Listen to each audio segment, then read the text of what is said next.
From this to this. Opo, yes po, napalitan na nga po pala yung lagayan namin ng plato. Mas kaaya-aya na nga siyang tignan ngayon. Hindi na nga siya madudumihan. At maaalikabukan. Dahil alam nyo naman na prone sa alikabok dito sa pwesto namin. April 21, 2026 nga pala dumating to.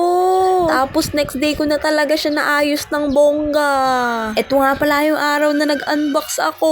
Halata nyo naman sa itsura ko, kakagising ko lang. Halos wala nga pala akong tulog nung araw na yan. Panggabi kasi ako niyan. Tapos hindi na ako makatulog dahil kakaisip ko kung kailan dadating yan. At baka dumating ng alanganing oras tapos hindi na naman ako makagising. O kaya naman is magulat ako sa tawag ng rider. Dahil alam nyo naman na tabing daan lang tong bahay namin. Kaya nga sa kakahintay ko sa parcel na to, hindi na talaga ako halos nakatulog. Eto nga pala kasi yung lagayan ng plato namin currently. Buntis pa nga lang pala ako kay Exodus nito nung nabili ko to. Naalala ko is kasama ko pa yung mama ko nung bumili ako nito. At napakamura lang pala nito. 100 plus ko lang to nabili no. And as you can see, ayan nga yung problema namin dito. Prone nga kasi sa alikabok yung pesto namin, kaya talaga naman. Kung kada gagamit kami ng mga yan is kailangan namin punasan muna. Kaya ang sabi ko sa susunod, gusto ko yung may takip na. At eto naman nga yung next day, April 22. Pagka uwi ko nga galing sa trabaho, ito naman kinikilig na ako dahil nga kailangan ko nang ayusin yung lagayan ng plato. Kaya naman simulan na natin. Dito nga pala ako sa labas namin naglinis. At ayan nga, hindi muna ako nagbihis ng uniform kasi nga naman atat na ako. Ang gagawin ko nga dyan is babanlawan ko muna silang lahat syempre.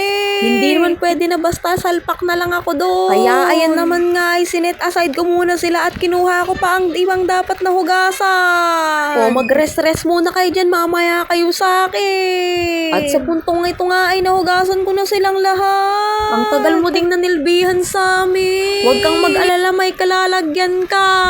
At sa punto nga na to is tapos na ako maghugas. Kaso meron akong malaking problema.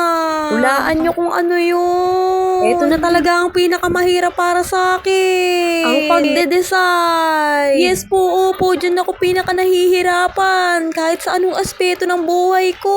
Kung tama ba na dito ko ilagay o doon. Hindi ko na talaga alam kung saan ko siya ilalagay sa buhay ko.